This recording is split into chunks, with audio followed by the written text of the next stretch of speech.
Da ya ya ya ya ya ya ya ya ma ya ya ya. Ay da da ya ya ya ya ya ya ya ya ya. Da da ya ya ya ya ya ya ya ya ya ya ya. Ay da da da da da da ya ya ya yo ya ya. Da da da ya ya ya ya ya ya ya ya ya ya ya ya. Ay ya ya ya ya ya ya ya ya ya da yo. Da da ya ya ya ya ya ya ya ya ya ya. Ya ya ya da da da da da da da da oh ya ya. Da da da da da da ya ma ya ya ya ya ya yo yo yo yo.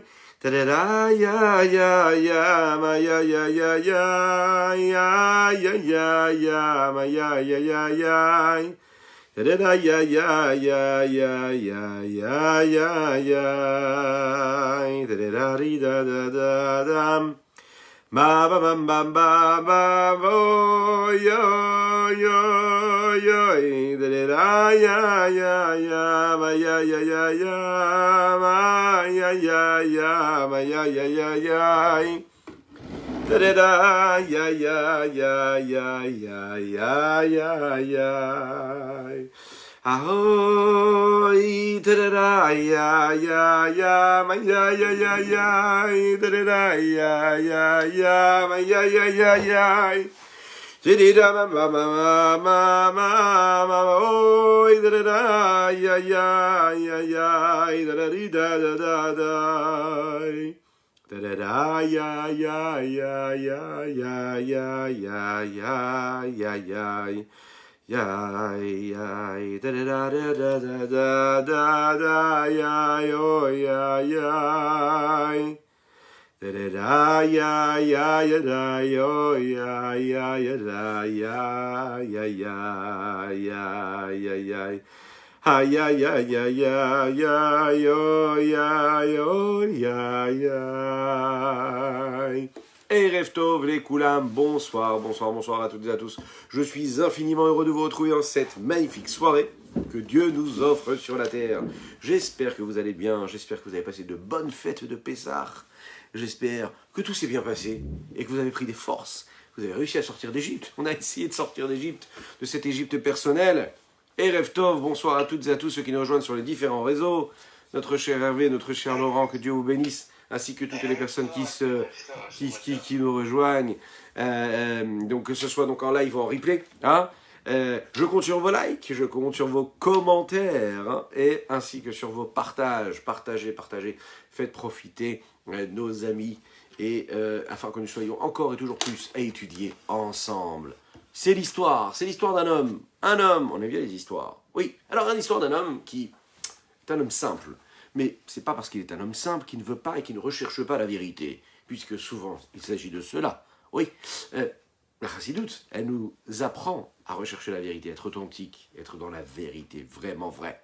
Et donc cet homme-là qui cherche la vérité, qui cherche à savoir comment est-ce qu'on doit se comporter et de quelle façon on doit se comporter et comment est-ce qu'on doit accomplir la Torah, comment est-ce qu'on doit accomplir les mitzvot. Alors on vient de sortir de la fête de Pessah. Alors c'est une histoire un petit peu qui correspond à celle de Pessah. Vous savez que pendant la fête de Pessah, il y a ceux qui invitent et il y a ceux qui sont invités. Hein, voilà. Donc il y a ceux qui invitent d'autres personnes à leur table, il y a ceux qui sont invités dans ces tables-là. C'est l'histoire d'un homme qui va voyager, qui va se rendre dans la ville de Kotsk. Et dans cette ville-là, on sait que c'était une ville qui est très, très particulière, dans laquelle il y avait un grand sadique qui vivait là-bas, le Hadmour de Kotsk, Rabbi Menachem Mendel de Kotsk. Bon. Cet homme-là souhaitait se rapprocher de ce grand sadique-là, et de voir son comportement, de voir comment est-ce qu'il se comportait, de voir quel était son enseignement, quelle était sa pratique, de quelle façon il conseillait à ses élèves de se comporter et d'accomplir la Torah et les mitzvot. Et donc, il a décidé de se faire inviter dans cette ville-là. Donc, il voyage juste avant la fête de Pessah, et il se présente là-bas. Et bien sûr, il se fait inviter. Et là, juste après la Tefila d'Arvit, il va avec la personne qui l'a invité, il rentre chez lui à la maison, et là, il entend le Baal HaBeit, le chef de famille, s'adresser à son épouse en disant « Eh bien, ma chère épouse, on va passer à table !» Veille de Seder, il entend ça, il se dit « Il y a un petit problème, il y a un petit souci. » La veille de Seder, nous ne passons pas du tout à table tout de suite, on passe toujours à table au bout d'un certain temps, il faut être très très très patient. Il y a le kidouche, il y a tout le Seder de Pessah, et on mange de la matzah, et on mange du maror, et puis on mange les deux en même temps, et ensuite on arrive au Shulchan Aruch, où là on profite du repas de la fête de Pessah. Là il ne comprend pas, la première chose qu'il entend c'est on va passer tout de suite à table. Souvent on aimerait bien tout de suite passer à table avant tout le Seder, quand ça devient un peu trop long. Il est surpris, mais il se tait. La fête de Pessah se passe, il rentre chez lui à la maison. Les mois passent, il décide de faire la même chose pour la fête de Yom Kippour. Il se rend à la synagogue, et là, il voit que le responsable de la synagogue du Minyan, juste avant la tefila de Kol Nidre, qui est la tefila qui introduit la fête de Kippour, et qui voit qu'en réalité, il dit « Messieurs, on va commencer à prier la prière d'Arvit dans quelques instants. » Il se pose la question, il dit « Quoi ? C'est pas possible. Qu'est-ce qui se passe dans cette ville-là, lorsque vous faites Pessah, la veille de Pessah, c'est-à-dire le Seder de Pessah, vous l'appelez un repas. Et puis quand vous venez pour prier la tefila de Yom Kippour, vous appelez ça la tefila d'Arvit. Alors il leur a posé la question. Et là il leur a dit, mais sache une chose. En fait, il faut que tu comprennes une chose. Ici, dans cette ville-là, nous sommes des chassidim qui travaillons énormément notre personnalité, notre contact avec Dieu, notre rapport à Dieu. Et donc, quand nous, on arrive chaque jour de notre vie à la prière du soir, on la vit comme celle de Kol Nidre. On est à un niveau tellement élevé qu'on la vit comme la tefila de Kol Nidre. Et puis, le jour de Pessah, tous les jours de notre vie, le repas du soir, on le vit comme la veille du Seder de Pessah. Ça veut dire que le travail de tous les jours, dans lequel ils s'investissent, le contact qu'ils ont avec Dieu, il est à un niveau qui est très très très élevé. Alors, tous les jours, quand ils font Arvit, ils ressentent la même crainte et le même amour pour Dieu qu'ils ressentent le jour de Kippour. Tous les jours de leur vie.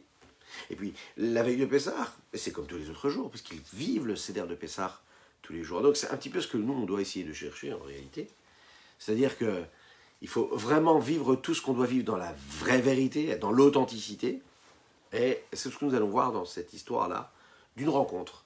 C'est une rencontre dont David Ameler nous parle dans un de ses psaumes, quand il nous dit « Chesed vehemet nifgashu, tzedek veshalom nashaku » Tzedek veshalom, la justice et la paix.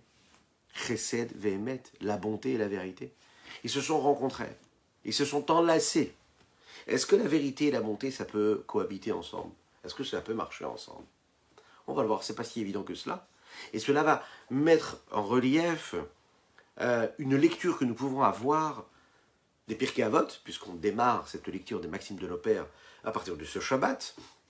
Et puis, on va aussi faire référence à ce que nous disons ici, en relation avec le Homer, puisque nous sommes aujourd'hui dans cette semaine-là de la bonté, du Chesed, et nous entamons celle de la Gvura, mais dans la rigueur, il y a aussi la dimension de Chesed, le Chesed qu'il y a dans la Gvura, c'est-à-dire la bonté qui se trouve dans la rigueur, la facette de bonté que l'on peut retrouver dans cette vertu de rigueur globale.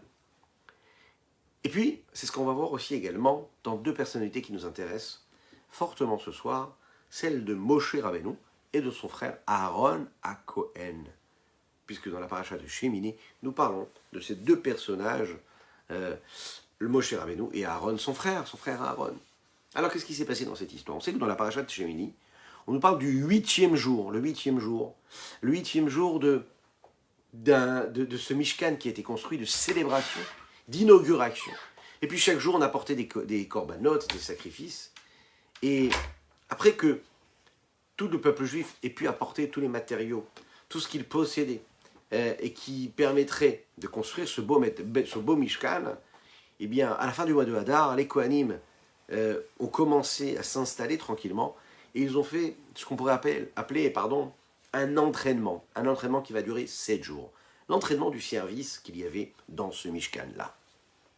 Moshe va monter ce Mishkan-là, les Kohanim s'entraînent tous les jours, et voilà qu'arrive le 8e jour. Vayi Bayom Hashemini. Le 8e jour, les Chachamim nous disent, c'était le premier jour du mois de Tishri. Le premier jour du mois de Tishri, les bénis Israël attendent avec les yeux écarquillés. Et ils se disent, voilà, c'est maintenant que cela va arriver. Dieu nous a demandé de construire, d'établir ce Mishkan, afin qu'il puisse résider dans ce Mishkan, afin que la Shrina, que l'évidence de Dieu, que le rayonnement céleste, puisse prendre corps et s'installer ici-bas, sur terre. Pourquoi c'est si important pour eux? Parce que vous le savez, ce Mishkan va être reconstruit après la faute du veau d'or. Et ils savent que ce Mishkan va représenter et symboliser le pardon d'Hachem. Le pardon d'Hachem face à leur faute phénoménale. Quelle est la faute qu'ils ont pu commettre? Eh bien la faute du Haegel, la faute du veau d'or. Bien sûr, vous l'imaginez bien, quand ils voient qu'Akadosh Baruch Hu, que Dieu accepte cela, et que le Mishkan est introduit, et célébré et inauguré comme il l'est tous les jours, ils se disent, voilà, nous avons atteint notre but, et puis Dieu nous a pardonné, et bien sûr, imaginez la joie qu'il doit y avoir ce jour-là, c'est une joie qui est phénoménale. On est joyeux, on danse, on chante. Là, à ce moment-là, le test va se réaliser et va se concrétiser par ce feu qui va descendre du ciel, Esh Yardam Mishambaim, un feu qui descend du ciel et qui va consumer ce korban, ce sacrifice. Et c'est à ce moment-là, précis, qu'ils se disent, on a réussi, on a fait ce qu'il fallait et Dieu accepte nos prières. Lechaim, lechaim, lechaim, lechaim.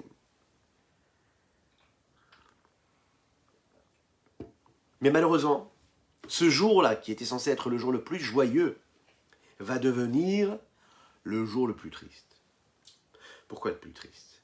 Parce que dans cette intensité-là de joie phénoménale, on va sortir de ses barrières, on va sortir de ses limites. Cette joie qui va exploser, elle va faire en sorte que les deux enfants de Aaron à Cohen, Nadav et Avihu, vont venir dans le Mishkan et vont apporter ce qu'on appelle un Esh Zara, un feu étranger. En conséquence de quoi? Ce feu-là, qui va venir de Dieu et qui va les tuer. Imaginez un petit peu les enfants d'Aaron, le jour où il inaugure le Mishkan.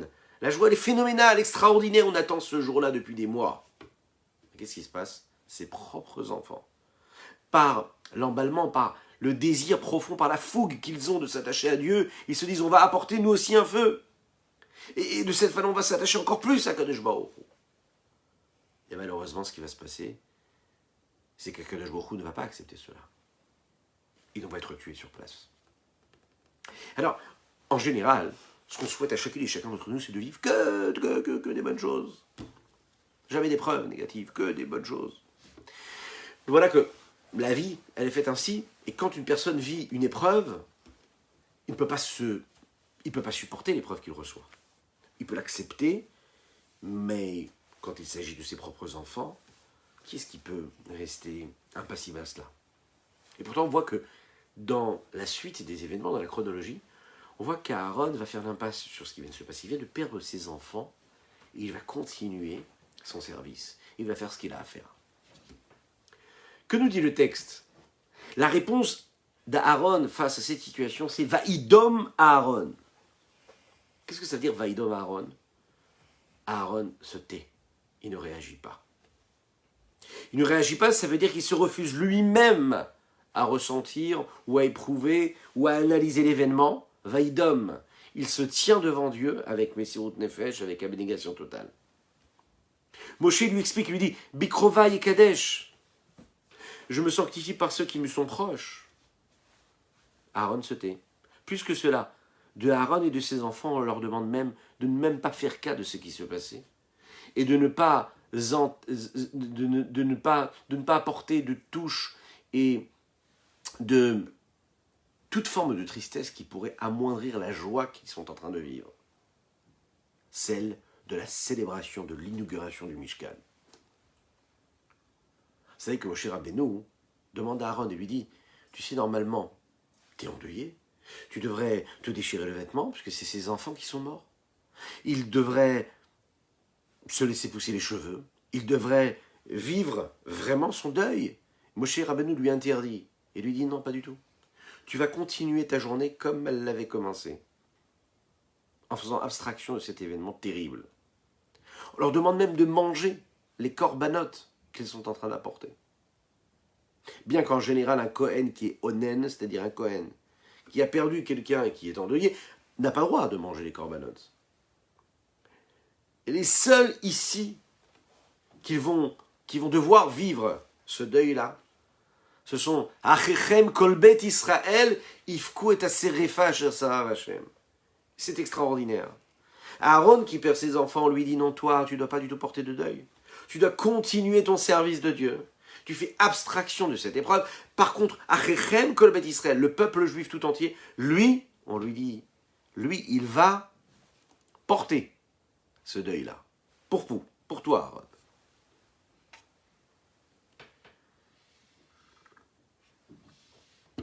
Et Aaron et ses enfants, ils vont se tenir droit. Ils vont accepter cette mission-là, extraordinaire, grandiose. Ils vont apporter les corbanotes dans ce Mishkan-là, mais ils vont s'apporter eux-mêmes en corbanotes. C'est-à-dire qu'ils vont se donner totalement à Dieu. Leur souffrance et leur douleur personnelle, ils vont la mettre complètement de côté. Et ils vont servir Dieu avec amour et avec passion et avec sérieux. Là, à ce moment-là précis, il va y avoir un petit grain de sable dans cette magnifique machine qui va entrer. Ce jour-là, on va apporter et amener plusieurs corbanotes, de nombreux corbanotes, de nombreux sacrifices. La majorité des sacrifices qu'on va apporter, il faut le savoir, c'était des corbanotes, des sacrifices qui étaient unitaires, qu'on apportait précisément parce qu'aujourd'hui c'était l'inauguration du Mishkan. Mais il y avait aussi également des corbanotes, des sacrifices qu'on avait l'habitude d'apporter, indépendamment de cette célébration, de cette inauguration du Mishkan, qui était là de manière routinière, qui était là fixe tous les jours. De façon à ce qu'on avait l'habitude d'apporter en réalité ce jour-là 3 séirim, 3 béliers. Le premier, c'est le bélier du Khatat, qui était là pour répondre aux fautes qui avaient été commises. C'est que Aaron lui-même apportait en l'honneur de l'inauguration du Mishkan. Le deuxième bélier qu'on a porté, c'était Narshon ben Aminadav qui l'a apporté. Ça faisait partie des sacrifices que les chefs de tribu avaient l'habitude d'apporter pendant toute cette période-là de l'inauguration du Mishkan. Et le troisième, c'est celui qui faisait partie de ce qu'on rajoutait Korban en tant que Rosh Chodesh, puisqu'on sait que le Rosh Chodesh, on avait l'habitude dans le Mishkan, dans le Beth Amikdash par la suite, d'apporter de manière fixe tous les Rosh Chodesh un Korban en plus, un sacrifice en plus. Pourquoi? Puisque comme ce jour-là, c'était le 8e jour de cette inauguration et qui correspondait au Rosh Chodesh Nissan, alors à ce moment-là, ils ont aussi apporté ce Korban-là, qui était donc le 3e séhir qu'ils avaient apporté ce jour-là. Moshe Rabbeinu a fait un test. Il a vérifié est-ce que Aaron et ses enfants avaient vraiment mangé de tous les corbanotes, de tous les sacrifices qui avaient été apportés. Parce que c'était un ordre. Vous savez que parfois les corbanotes, ils devaient être consommés en partie par les Kohanim, mais les Kohanim ne pouvaient même plus manger cette viande-là. C'était pas un plaisir pour eux. Ils le faisaient parce que Dieu leur demandait. Et Moshe Rabbeinu veut vérifier si tout s'est passé comme il fallait. Et il va dévoiler, à sa grande surprise, qu'ils ont brûlé totalement le bélier du Rosh Chodesh et ils ne l'ont pas consommé comme on leur avait indiqué. Moshe Rabbeinu pose la question, il dit mais pourquoi est-ce que vous avez fait ça? Pourquoi est-ce que vous l'avez brûlé, ce corban, il fallait le consommer? Alors en réalité, il s'est rendu compte qu'Aaron, bien qu'il était fort, et que ses enfants aussi, ses autres enfants étaient forts, qu'ils accomplissaient tout ce que Dieu leur demandait, même s'ils étaient endeuillés, là ils ont eu du mal. Ils ont eu un petit peu de mal. Et comme ils ont eu un petit peu de mal, ils n'ont pas eu la force et le courage de manger ce bélier-là, ils l'ont laissé complètement brûler. Moshe Rabbeinu se rend compte de cela, il rentre dans une colère, pas possible. Il dit, mais comment tu as pu faire une chose pareille? Dieu, il attend de toi que tu le manges, ce corban aussi, ce sacrifice. On peut le comprendre, nous. Alors, on se met 2 secondes à sa place. Il vient de vivre une tragédie cette journée-là, la plus tragique de son existence. Et on lui demande quand même de continuer à assumer sa tâche jusqu'au bout, même s'il a tout fait ce qu'il fallait. On lui dit non, tu dois aussi manger et consommer de tous les corbanotes, même celui de Rosh Chodesh. Moshe s'énerve et en réponse, Aaron va lui expliquer ce qui s'est passé. Il va lui dire, c'est pas si évident que cela. En fait, en réalité, j'avais une autre vision de le voir, ce corban-là. Rashi explique d'une certaine façon ce qui s'est passé ici. Rachid nous l'explique et il dit que dans cette discussion qu'il y a entre Moshe et Aaron, nous avons les prémices des discussions que nous pourrons avoir à travers toute notre histoire, à travers les discussions qu'il y aura entre nos grands sages, que ce soit du Talmud, que ce soit nos sages contemporains. La recherche et cette quête-là de vérité et l'approche que l'on peut avoir lorsque l'on recherche cette vérité-là. Il lui dit comme ça, regardez dans le texte de Vaïkra, Ve'ed se'ir achatat darosh darash Moshe vini soraf, pardon. ויקצוף על אלעזר ואיתמר בני אהרון הנותרים לאמור, מדוע לא אכלתם את החטאת במקום הקודש? אכול תאכלו אותה בקודש כאשר ציוויתי. Pourquoi vous n'avez pas mangé ce corban comme il avait été ordonné? וידבר אהרון אל משה הן היום הקריבו את חטאתם ואת עולתם לפני השם ותקחנה אותי כאלה ואכלתי חטאת היום היטב בעיני השם וישמע משה ויטב בעיניו. Aaron HaKohen va lui dire, tu sais, nous avons apporté toutes les corbanotes comme on nous l'a demandé. Ce Seir à Khatat et ces trois-là, Seirim de Khatat là, que ce soit le Seir dont nous avons parlé de Khatat, qui était là pour expier une faute, que ce soit le Seir de Narshon ben Aminadav, qui était là parce que c'était le chef de tribu, que ce soit le Seir du Rosh Chodesh, de tous, il n'y en a qu'un qui a été brûlé. Pourquoi? Parce qu'en réalité, il fait partie d'une sainteté qui touche aux générations et non pas la sainteté qui touche à l'instant. On va comprendre ce que ça veut dire. Il y a dans les corbanotes une sainteté qui est temporelle et il y a celle qui est intemporelle, qui sera là à travers toutes les générations. Rachid nous l'explique, il dit ici, il y a une grande marloquette dans la Torah, une grande discussion rabbinique, pas seulement rabbinique, historique on va dire. On sait que ce jour-là, quand ils ont apporté les corbanotes, il y avait ces corbanotes unitaires, ces sacrifices unitaires, qui étaient appelés, dans les termes de la Torah, Kolché Sha'a. Des corbanotes qui sont sanctifiés, mais dans l'instant. C'était unitaire, maintenant, pas après. Et il y a ces corbanotes, comme on l'a dit tout à l'heure en introduction, qui étaient fixes et qui venaient tous les jours, ce qu'on appelle les Kolché Dorot, des sacrifices qui étaient fixés pour les générations, qui seraient toujours offerts de cette façon-là. La question qui se pose ici, qui est posée par le rabbi de Lubavitch d'ailleurs, c'est est-ce que l'on doit regarder cela de manière égale, ou est-ce que l'on doit regarder les corbanotes que l'on apporte au Beth Amikdash ou au Mishkan par Aaron et ses enfants de la même manière, ceux qui sont apportés quotidiennement de manière routinière, ou est-ce que est-ce qu'ils sont différents de ceux qu'on a l'habitude d'apporter comme ça de temps en temps, pour une raison particulière, parce que c'est Rosh Chodesh ou autre? Est-ce qu'il faut les regarder avec la même force, avec la même exigence ou pas? Moshe Rabbeinu comprend que cet ordre-là d'Akadosh Baruch Hu, c'est de manger les corbanotes afin de ne jamais, jamais, jamais, au grand jamais, s'arrêter d'être joyeux. La consommation de ce corban-là, c'est une forme d'acceptation de la joie véritable qu'ils éprouvaient ce jour-là. Et donc cette joie-là, on doit la ressentir autant pour les corbanotes qu'on fait tous les jours, même si on a l'impression que c'est une routine. C'est la même joie qu'on doit ressentir au sujet des corbanotes qu'on fait parce que c'est aujourd'hui Rosh Chodesh ou parce que c'est aujourd'hui l'inauguration et donc c'est apporté par Narshon ben Aminadav. C'est ce que pense Moshe. Aaron lui dit non. Il dit il y a une différence entre les deux. Quand Akadosh Baruch Hu nous a demandé de nous réjouir et de consommer les corbanotes, il parle des kodashim, des corbanotes qui sont spécifiques à ce jour-là et qu'on va offrir qu'aujourd'hui et pas demain. Mais les corbanotes qu'on est censé apporter tous les jours de manière fixe, il y a la loi du Onen. La loi du Onen, c'est que si je suis un Kohen et que ce Kohen-là, il était donc endeuillé ce jour-là, là, il ne doit pas consommer ce corban-là.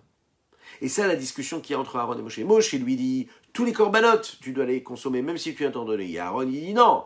Il dit, quand un homme il est endeuillé, il doit se réjouir et consommer un corban qui est unitaire et qui correspond à la date précise, mais pas les sacrifices qui sont apportés de manière quotidienne et constante.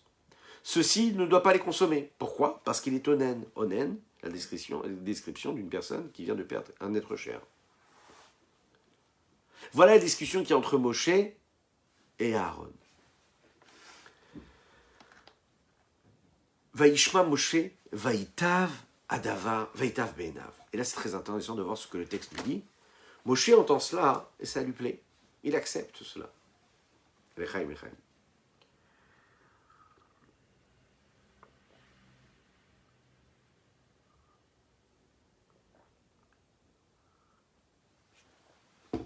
Le Midrash nous dit quelque chose d'extraordinaire. Vous savez ce qu'il va nous dire?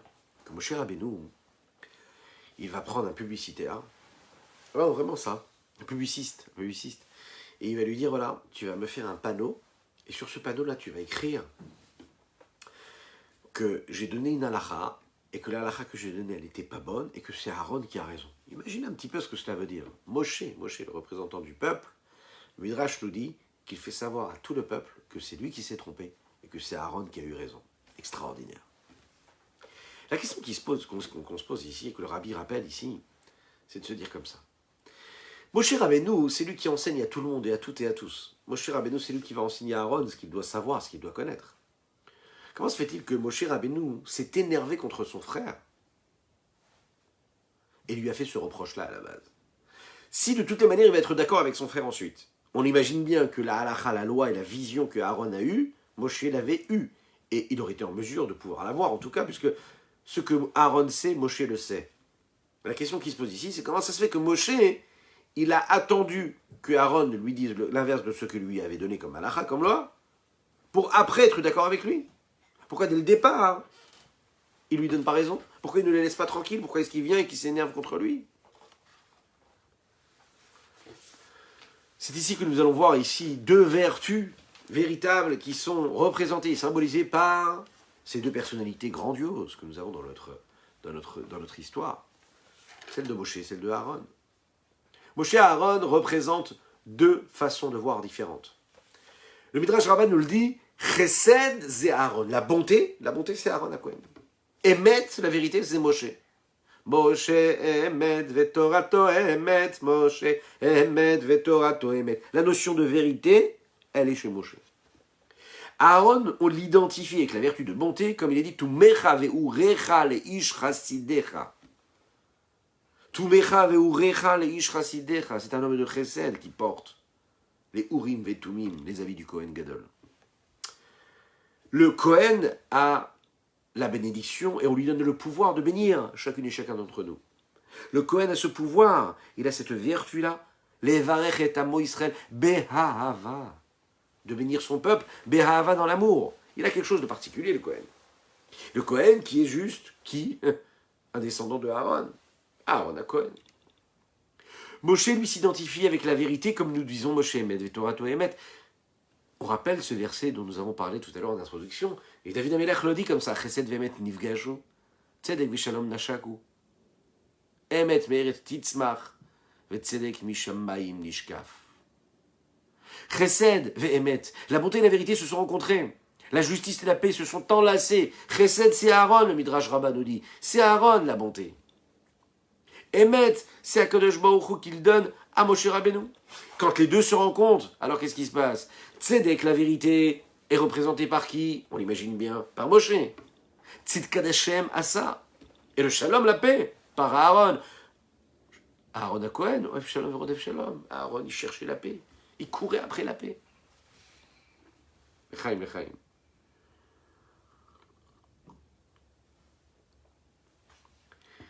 Les nuances et les différences qu'il y a entre la vérité et la bonté sont multiples. Mais ils sont surtout très profonds, enracinés. La vertu de bonté, cette vertu-là, elle a pour but de quoi? La bonté, c'est de donner à l'autre.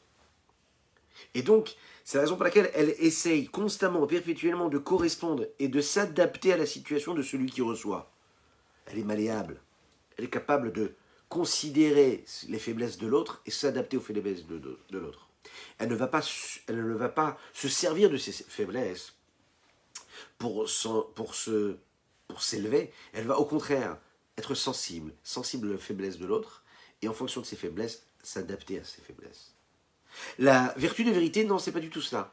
La vérité, elle ne change pas en fonction de la personne qui est en face. La vérité, c'est peu importe ce qui se passe, je reste celui que je suis, avec mon trait de caractère, avec mes traits de caractère, avec mon éducation, avec mes barrières, avec mes chaînes positives et négatives. Je ne bouge jamais. Ça, c'est la vérité. C'est positif. Mais il y a quelque chose de négatif dans cela, c'est quoi? Ben, c'est que je ne suis pas malléable. C'est que je ne suis pas capable de m'adapter aux situations. La vérité, elle est éternelle. Elle ne bouge jamais. La vérité, elle est vraie, elle est unique, et elle ne changera jamais. C'est la vraie vérité. Au début, au milieu et à la fin. Ça ne bougera jamais. Prenons l'exemple de Aaron. On dit que Aaron, Oev Shalom, Verodev Shalom. Oev et Abriot ou Mekarvan la Torah. Aaron Cohen, lui, il aimait la paix. Il aimait la paix, c'est-à-dire qu'il courait après cette paix-là, nous l'avons dit. C'est-à-dire que pour pouvoir faire en sorte qu'il y ait la paix entre deux personnes, il était capable de, pas faire l'inverse de la vérité, mais de changer, d'adapter la vérité à la situation, de la regarder sous un autre angle, de la présenter sous un autre angle, de façon à ce que la personne qui était en face était capable d'accepter ce qu'il avait à dire. Et de cette façon-là, en s'amusant un petit peu avec les limites et les barrières de la vérité, il arrivait à rétablir la paix entre les hommes. La vérité vraie, c'est de la rigueur. Avec la rigueur, on a du mal à permettre à deux personnes de s'adapter quand ils ne peuvent pas se correspondre, quand ils ne s'acceptent pas, quand ils ne se supportent pas, quand ils ne sont pas capables de s'adapter. L'un à l'autre et l'autre pour l'un. Lorsqu'il y avait une question qui se posait devant Aaron, eh bien il cherchait systématiquement à trouver un angle, une vision qui allait plaire à celui-ci comme à celui-ci. Moshe Rabbeinu, lui, non, pas du tout. Lui, c'était avec la vérité du début jusqu'à la fin. Il n'était jamais prêt à changer pour avoir la paix. On sait que Moshe Rabbeinu était capable de donner sa vie pour son peuple, sur Israël.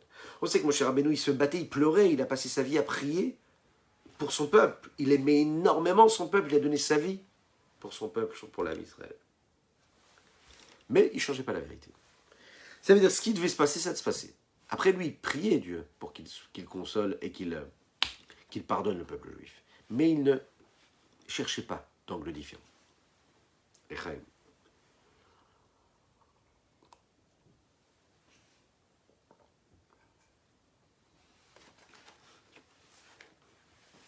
Lorsque l'on parle du temps. Lorsqu'il est question de temps précis ou de temps plus rallongé. Du temps habituel comme du temps qui est fixe. Du temps qui est unitaire ou du temps qui est multiple.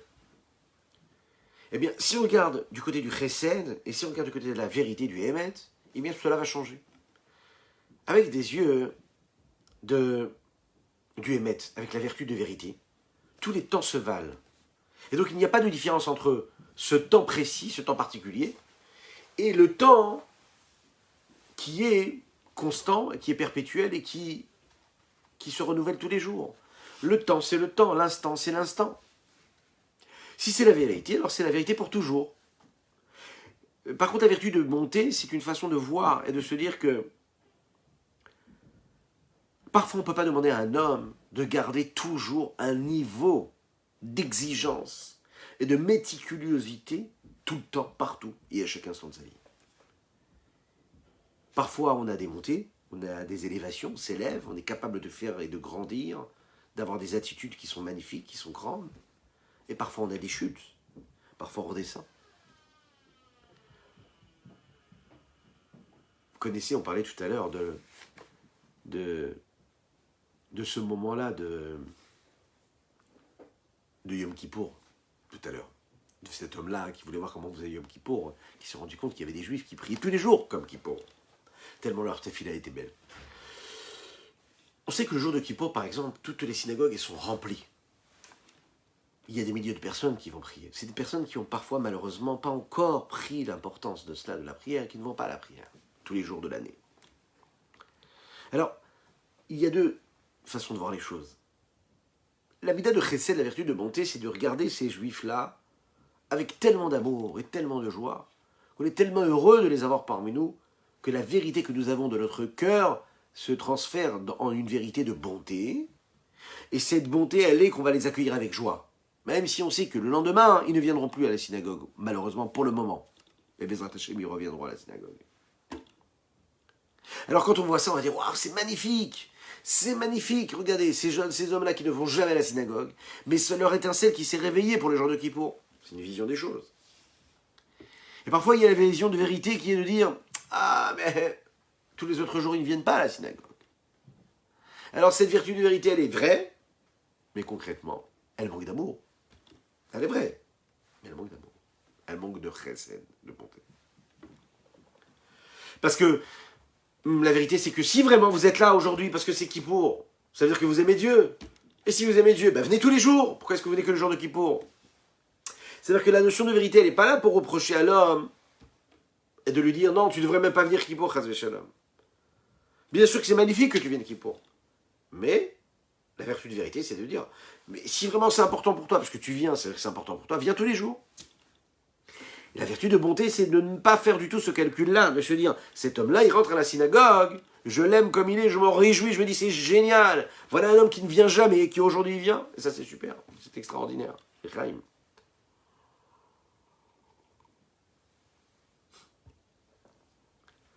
On peut donc comprendre maintenant ce qui se passe ici entre Moshe et Aaron.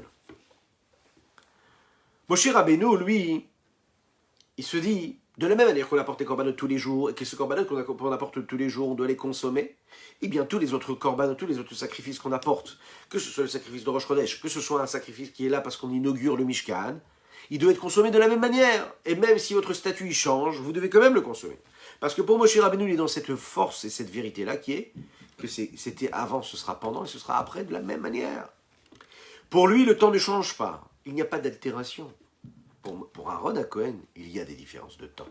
Il y a l'adaptation de la situation. Il y a la considération de l'être. Il y a la considération de ce qu'il est, de sa situation, de ce qu'il est en train de ressentir, de ce qu'il est en train de vivre.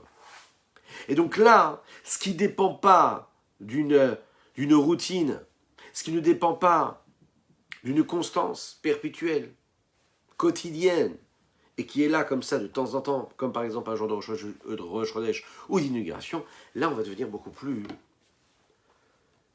cool. On va s'adapter. Il y a des moments difficiles, des moments d'élévation. On va s'adapter aux situations. Dans les Pirkei Avot, vous savez, les maximes de nos pères qu'on a l'habitude d'étudier, et qu'on commence à étudier ce Shabbat-là, et on va terminer avec cette notion-là, on nous parle justement de ces vertus-là.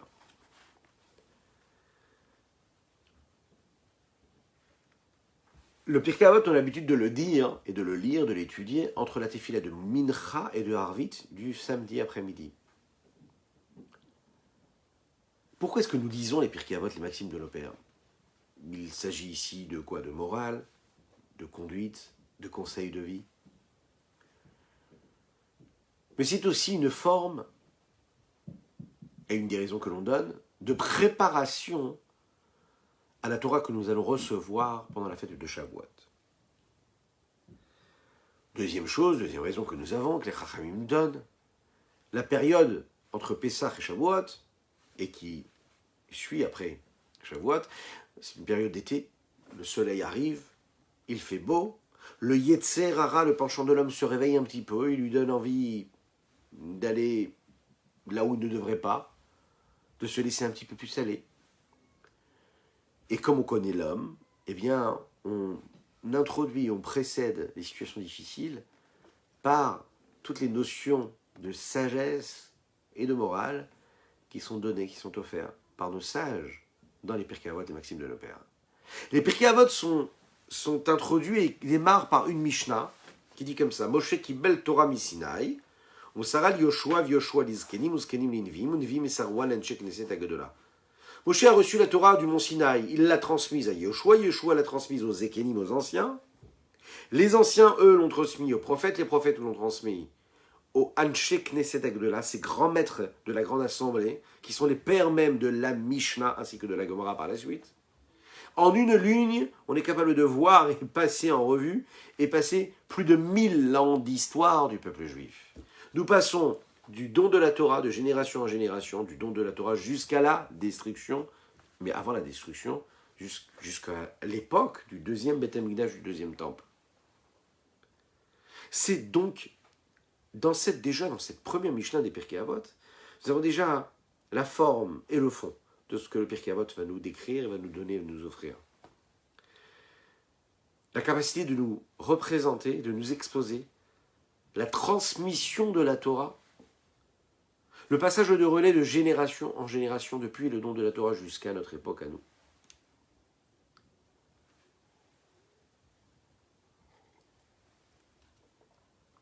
Le premier chapitre, le début du premier chapitre et le début du deuxième chapitre de Pirkei Avot passe en revue assez rapidement et succinctement la généalogie et le lien qu'il y a entre Moshe Rabbeinu et Yehoshua, son élève. Ça passe par 5 couples. Qui sont ces 5 couples? Ces 5 couples de grands érudits qui vont étudier la Torah, discuter la Torah, se disputailler même parfois leurs avis. Et cela va terminer par Hillel Azaken, jusqu'à Rabbi Yehuda Hanassi, Rabbi Hanassi qui lui est l'auteur de la Mishnah, et son fils Rabban Gamliel. Au milieu du deuxième chapitre, on va passer en revue la génération qui concerne les Tanaïm. Ce que l'on appelle les Tanaïm, c'est le début de la première génération et la deuxième génération des Tanaïm. Rabban Yochanan ben Zakkai et ses 5 élèves. Le troisième chapitre, lui, va se concentrer sur, principalement, les Tanaïm qui viennent de la deuxième génération ainsi que de la troisième, comme par exemple Rabbi Ishmael, Rabbi Akiva, qui étaient des élèves, eux, de Rabban Yochanan. Ensuite, le quatrième chapitre des Pirkei Avot, lui va se concentrer principalement sur les Tanaïm qui viennent de la quatrième et cinquième génération, les élèves de Rabbi Akiva et leurs élèves à eux, qui étaient déjà là en fait dans cette génération-là de Rabbi Yehuda Hanassi. Puis le cinquième chapitre, lui, va ouvrir par Asara Mahamarot, et ces Mishnayot-là, les 10 paroles, les 10 paroles, comme les 10 paroles par lesquelles Dieu a créé le monde, etc., c'est des Mishnayot qui vont avoir comme sujet principal le chiffre 10, 7, 4, 3 et 2. Il n'y a pas vraiment de nom de Tanaïm dans ce chapitre-là, si ce n'est des notions et des valeurs de morale extraordinaires qui peuvent nous accompagner dans la vie de tous les jours. Et puis nous avons le sixième chapitre qui, lui, est un petit peu un rajout, en réalité, bien plus tardif, aux 5 premiers chapitres de ces maximes de nos pères, de ces Pirkei Avot, qui est appelé par le nom de Kinyan Torah, les conseils qui nous sont donnés par nos sages pour acquérir la Torah. Comment acquérir la Torah? Comment étudier la Torah? Comment vivre le message, l'enseignement de la Torah au jour le jour? Le premier chapitre que nous lisons ce Shabbat-là, il y a donc une question qui est rapportée par ces zougotes-là, par ces couples-là de tzadikim, de chachamim, de sages. Ce sont donc les 2 grands sages qui vont diriger le Ham Israël à cette époque-là, le peuple juif, à l'époque du deuxième temple. Le premier, c'était celui qu'on appelait le chef du Sanhédrin. Et le deuxième, c'était celui qu'on appelait le Av Beddin. Av Beddin, c'est-à-dire le responsable, le Dayan, le juge de l'époque. Il y avait Yossé ben Yozer et Yossé ben Yochanan. Il y avait Yehoshua ben Perachia et Nitai Arbeli. Il y avait Yehuda ben Tamai et Shimon ben Shatach. Il y avait Shemaya et Avtalion. Et les derniers, on les connaît ceux-là, souvent, Hillel et Shammai. Quand on étudie, très souvent cela revient. Qu'est-ce que dit Beth Hillel? Qu'est-ce que disent l'école de pensée de Hillel? Qu'est-ce que disent l'école de pensée de Shammai, etc. Avant leur école de pensée, il y avait Hillel et il y avait Shammai. Dans le premier chapitre, il y a une Mishnah qui dit comme ça. Hillel et Shammai קיבלו מהם, הלל אומר, הווה מתלמידיו של אהרון, אוהב שלום ורודף שלום, אוהב את הבריות ומקרבן לתורה. שמאי אומר, עשה תורתך קבע, אבור מעט ועשה הרבה, והווה מקבל את כל האדם בסבר פנים יפות. Ces 2 Mishnayot, la 12 et la 15, font référence, justement, à Hillel et à Shammai. Hillel et Shammai avaient 2 visions, 2 façons de voir les choses, 2 attitudes. On sait qu'Hillel et Shammai se sont fait connaître par cela. Shammai était quelqu'un qui avait vraiment une vraie rigueur. Et toute son école de pensée, c'est d'être dans la rigueur. Hillel, lui, s'est fait connaître par justement sa capacité d'adaptation. Trouver toujours une solution pour alléger la sentence, pour alléger la loi, pour nous permettre d'agir et de faire ce que nous avons à faire avec plus de facilité. Shammai, lui, est beaucoup plus rigide. Et ces 2 Mishnayot font refléter un petit peu ce qu'on a pu voir chez Moshe Rabbeinu, chez Aaron d'ailleurs. Hillel et Shammai reçoivent deux héros. Hillel dit quoi? Il faut être l'élève de Aaron, qui lui, il aimait la paix. Il courait après la paix. Oev et Tabriot, il aimait les créatures. Mais Karvan la Torah, il les rapprochait à la Torah. Shammai, il dit plus tard, il dit comme ça. Une belle leçon de vie. Assez Torah Techa Keva. Fais de ta Torah Keva, quelque chose de fixe. N'étudie pas la Torah quand tu as envie. Fixe-toi un rendez-vous, un live, ou deux, ou trois même. Mais il faut que ce soit fixe, que tu aies une étude fixe. Tu étudies de manière fixe. Ça ne doit pas être quelque chose comme ça qui vient parce que tu en as envie, ou pour passer du temps. Tu dois fixer un temps d'étude. On est rigide. On est dans cette rigidité-là. Shammai continue, il dit aussi « Emor me'at va'aser parle peu et fais beaucoup. Ah, on sait ça. Pas trop parler, mais faire beaucoup. Et puis, Ve'eve mekabel et kol ha'adam besever panim yafot. Il dit, il faut que tu acceptes et que tu reçoives tout homme besever panim yafot, en ayant un visage accueillant, souriant, agréable. C'est intéressant de voir que Shammai, il est rigide, il est rigoureux, mais il nous demande quand même d'accepter et de recevoir toute personne qui se présente à nous, besever panim yafot, avec un visage accueillant. Intéressant.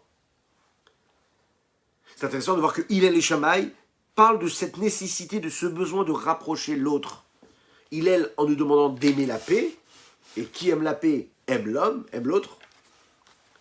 Et puis Shammai en nous disant, accueille tout le monde avec un visage accueillant et souriant. La question c'est, est-ce que ça correspond à ce qu'ils font, à ce qu'ils nous demandaient d'être?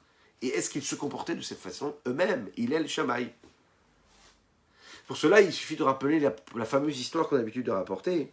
C'est le non-juif qui se présente devant Shammai et qui lui dit « Je t'en supplie, accepte de me convertir à condition que tu m'enseignes toute la Torah sur un seul pied. Sur un seul pied. Je veux devenir juif et me mettre sur un seul pied. Mais enseigne-moi toute la Torah sur un seul pied. » Shammai, il le repousse complètement. Il dit « Va ailleurs, s'il te plaît. » Il ne discute même pas avec lui, quoi. Il le regarde comme ça. Il dit, il n'y a pas de problème.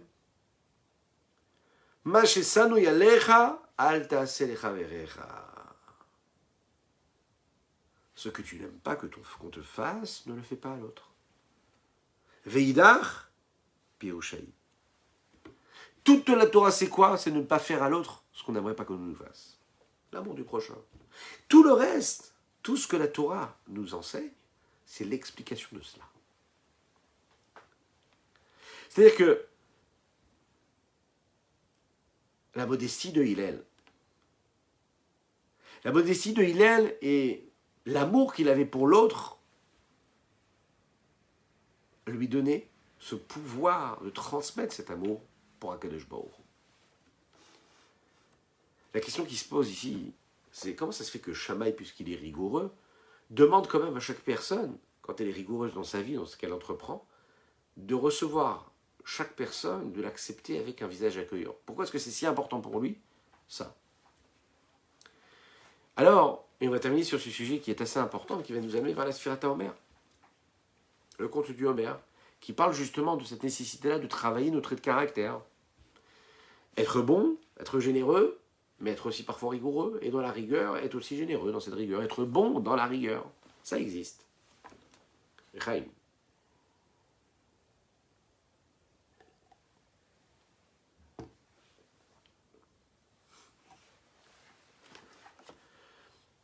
On va essayer de comprendre. Quelqu'un d'étranger maintenant qui écoute cette petite histoire entre Shammai et Hillel, il entend cette histoire et dirait mais a priori Shammai peut-être c'était un très grand érudit, mais il s'est mal comporté envers cette personne-là qui est venue et qui a exigé d'être convertie.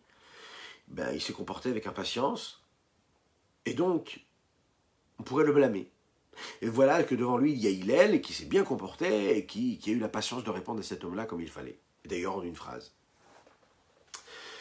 Ils viennent des Chachamim, ils nous disent qu'à ce moment-là précis, il y a une bat kol. Une bat kol, c'est-à-dire une voix qui est venue du ciel et qui a dit Helou ve'helou divrei Elokim chaim. Ces paroles et ces paroles, ce sont les paroles de Dieu. Ce qui veut dire que Shammai avait raison et Hillel aussi avait raison. Donc Shammai, quand il lui répond comme ça, il sait aussi pourquoi il répond comme ça. Et il a eu raison de répondre comme ça. Si ce n'est que maintenant, la halakha, elle est comme Beth Hillel. De nos jours, la halakha, elle est comme Beth Hillel. Ça veut dire qu'on donnera toujours raison à Hillel. Est-ce que ça veut dire que Shammai s'est trompé? Pas du tout. Les deux, ce sont les paroles de Dieu. Les deux, Hillel représente la parole de Dieu, et Shammai représente aussi la parole de Dieu. La Kabbalah nous explique que la racine de l'âme de Hillel et de Shammai, elle provient des vertus que Dieu a. Hillel, lui, provient de la vertu de Chesed, Shammai, lui, provient de la vertu du Din, de la rigueur. La différence, elle s'exprime aussi dans leur nom. Hillel, ça veut dire les Hallel. Hein, nous avons lu le Hallel Baruch Hashem pendant toute cette fête de Pessah. Le Hallel, c'est de faire des louanges, de glorifier. C'est quelque chose de joli, de beau, de doux. Le Hillel, c'est une glorification, c'est un shevar, une louange. C'est ce qui est relié et qui est attaché à la notion de bonté, du chesed. On peut continuer aussi de le voir dans le Shammai. Shammai, vous savez ce que c'est Shammai? Shammai, de nos jours aussi, je crois bien qu'en hébreu moderne on l'appelle comme ça. Shammai, c'est celui qui est capable de mesurer, d'évaluer. Hein, il évalue. Quelqu'un qui évalue, il faut qu'il soit très très rigoureux. Dans Shammai, dans son nom déjà, il a cette forme de rigueur-là. Il mesure. C'est la raison pour laquelle Hillel avait tendance à être beaucoup plus cool. Alors que Shammai, lui, avait tendance à être beaucoup plus rigoureux. Parce que Hillel, il était là pour représenter la dimension de bonté divine. Alors que Shammai, lui, il a tendance à être beaucoup plus rigoureux parce qu'il est là pour représenter la vertu du din, la vertu de rigueur que Dieu a en lui. Les deux, ce sont les paroles de Dieu. Si on regarde un petit peu plus profondément cette histoire-là, on se rendra compte qu'en fait la vertu de rigueur que Shammai avait, elle représente le rapprochement qu'il y a avec la notion de vérité, le émet. De la même manière que la vérité ne supporte pas les concessions, la vérité ne supporte pas la forme d'adaptation que l'on pourrait avoir. Non, la vérité, elle ne supporte pas non plus, et la rigueur ne supporte pas aussi et non plus que l'on soit malléable. La vérité, c'est la vérité, on est rigoureux. La mida de chesed, la vertu de monter, elle est capable de s'adapter, elle est capable d'être beaucoup plus cool. Elle a plus de facilité à s'adapter aux situations, aux faiblesses des hommes, aux faiblesses des autres, aux limites de celui qui reçoit. Elle est beaucoup plus souple. C'est de là que vient la conclusion que nous pouvons avoir, qui peut nous permettre ce lien, ce parallèle entre Hillel et Shammai, et Moshe Rabbeinu et Aaron. De la même manière qu'Hillel, lui, il le dit, Yevem italmidav chez Aaron. Hillel, il se relie à Aaron. Il dit, il faut être les élèves d'Aaron, parce qu'Aaron, lui, était dans le chesed, dans la bonté. Et nous l'avons vu que Moshe, lui, était représenté par la vérité. C'est Shammai. Shammai, la rigueur. Mais de la même manière que Moshe, il était rigoureux, il a été capable aussi d'être tellement vrai qu'à la fin de dire, non, vous savez que la vérité est que la halakha, elle va être comme Aaron et non pas comme moi. La vraie vérité, la vraie rigueur, c'est pas d'être rigoureux pour être rigoureux, d'être dur pour être dur. C'est être capable, parce qu'on est rigoureux, d'un moment de donner raison à celui à qui, celui qu'on contredisait juste avant. Et ça, c'est la vraie vérité. C'est ce que David Amelech nous dit. Chesed ve'emet nifgashu. Emet ve'shalom nashaku. Quand la bonté et la vérité se rencontrent véritablement, alors la justice et la paix peuvent s'enlacer. Pourquoi? Parce que la vraie vérité, c'est d'être aussi capable d'être bon. Et la vraie bonté, c'est d'être capable d'être rigoureux dans la bonté aussi.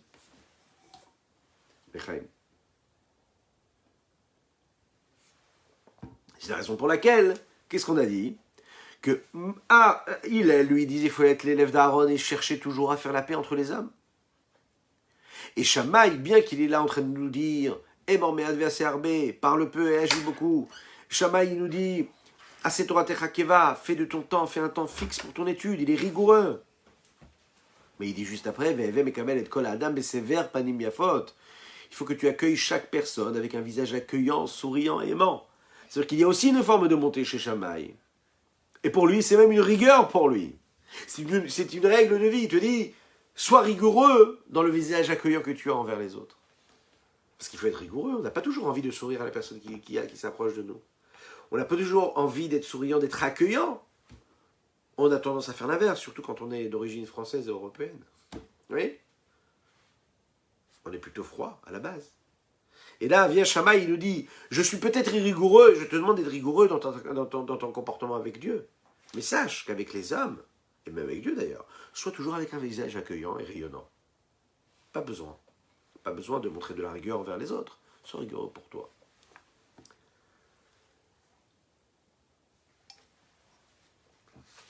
C'est ce qui nous amène, si vous voulez, vers le dernier sujet que l'on va aborder, en dépassant un petit peu notre heure, mais qui est très important puisqu'il parle de Sefirat HaOmer.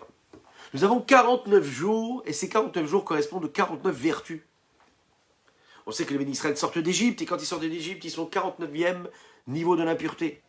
Ils doivent sortir, s'élever de ces niveaux d'impureté pour arriver au jour de Shavuot où ils vont recevoir la Torah. Nous avons compté depuis le deuxième jour de Pessah le Homer. Et pendant 7 semaines, nous allons compter le Homer. 7 semaines qui font combien? 49 jours. Chazak Baruch. Quelle est l'idée et le sujet qui est développé, qui est caché dans ce chiffre 49? La Kabbalah nous raconte que, en guise de préparation à Matan Torah, au don de la Torah pendant la fête de Shavuot, l'homme doit se préparer et travailler ses vertus, travailler ses midotes, ses traits de caractère, les élever vers la sainteté. L'homme a 7 vertus, qui correspondent aux 7 midot elionot, les 7 vertus supérieures, suprêmes de Dieu. Chesed, Gvura, Tiferet, Netzach, Od, Yesod, et puis Malchut. Chaque mida, elle-même, se sépare et se constitue de 7 autres midot, c'est-à-dire 7 sous-midot, si on pourrait les appeler, 7 sous-vertus. Dans le chesed, nous avons le chesed du chesed, la bonté de la bonté. Nous avons la rigueur de la bonté. Et ainsi de suite. Chaque semaine, on va être préoccupé par une vertu, puisqu'il y en a 7. Là, cette semaine qui vient de passer, nous étions préoccupés et investis dans cette vertu qui est appelée la vertu de chesed, de bonté. Et nous entamons la deuxième semaine, celle de Géoura. Mais dans Géoura aussi, il y aura du chesed. Et dans Tiferet aussi, il y aura du chesed. Et dans chaque vertu, il y aura des aspects, des facettes des autres vertus. On ne va pas rentrer dans tous les détails, mais on est capable de voir que chaque jour, dans la vertu qui est travaillée, il y a la nuance de la vertu aussi qui est travaillée. Et tous les jours là du Homer, on doit essayer de travailler une facette de notre trait de caractère. On le sait, on sait que le chesed et la gvura, c'est a priori l'inverse. C'est ce que nous avons vu à travers Beth Hillel et Beth Shammai, ce que nous avons vu à travers la relation qu'avait Moshe avec la vérité et la relation qu'a Aaron avec le chesed. Mais bien sûr que quand on demande à une personne qu'est-ce que tu penses des vertus, on va dire que la bonté c'est ce qui nous paraît le plus beau. Pourquoi c'est extraordinaire la bonté? Parce que c'est de donner, d'aimer à l'infini. Mais on sait aussi que de donner et le chesed, la bonté, la largesse, ça peut aussi parfois donner quelque chose de négatif. Lorsqu'un homme, par exemple, va donner et va aider à ce que l'on fasse des choses qui sont interdites, dangereuses, mauvaises, qui sont destructives, destructrices, excusez-moi. Est-ce que ça veut dire que parce qu'il donne, alors ça veut dire que c'est bien? Non, il faut donner pour des bonnes choses. On sait que parfois aussi, quand on donne de manière exagérée et pas mesurée, c'est négatif. Parce que ça peut amener des conséquences qui sont négatives. C'est la raison pour laquelle, pendant toute cette période-là, on va nous apprendre qu'il faut travailler nos vertus. Je travaille ma bonté aussi. Je la sanctifie. Je m'assure à ce que quand je donne et quand j'aime, je le fais pour ce qu'il faut, c'est-à-dire pour ce que Dieu veut que ce soit fait et que ce soit bon. Et la vertu de rigueur, c'est la même chose. C'est une vertu qui est très très importante. C'est le fait d'être limité, d'être condensé, d'être capable de se concentrer, d'être rigoureux avec soi-même d'ailleurs. Mais parfois elle peut aussi aller, cette rigueur, dans des travers qui sont totalement négatifs. Lorsqu'un homme est rigoureux, il peut être aussi très coléreux. Lorsqu'un homme est vraiment rigoureux, il peut repousser les autres. Il a du mal à accueillir les gens, à les accepter. Et il peut se comporter à l'inverse de la volonté d'Hachem. Un homme, il peut être totalement chesed, vraiment quelqu'un de très généreux, et pourtant avoir parfois des rigueurs, des facettes de sa personnalité qui, par exemple, vont l'empêcher de supporter telle ou telle personne, d'être dans une forme de rancœur, de détestation. Tout ça, c'est de la rigueur, la détestation. Le fait de ne pas accepter l'autre. Et pourtant, de manière globale, cette même personne-là va être considérée comme quelqu'un de très généreux. Les deux peuvent être vrais. Ce qu'on nous demande ici, quand on va travailler notre rigueur pendant cette période du Homer, c'est de faire en sorte que cette rigueur disparaisse. Cette mauvaise rigueur disparaisse. De la même manière que la mauvaise bonté aussi, elle doit disparaître. Et quelle est la clé qui nous est donnée pour cela? Pour travailler nos vertus, pour les polir, pour les raffiner, pour les sanctifier, pour les élever. C'est de réussir en fait, en réalité, à créer une symbiose, une harmonie entre toutes les vertus. Et dans ces deux vertus qui nous intéressent ce soir, à savoir la bonté et la rigueur, c'est de trouver un dénominateur commun, essayer de trouver quelque chose d'instinctif qui nous permettra de créer une symbiose et une harmonie. Et cette combinaison-là, cet assemblage, va nous permettre de donner quelque chose même de beaucoup plus beau, qui aurait pu être ce qui ressortirait d'une seule des vertus.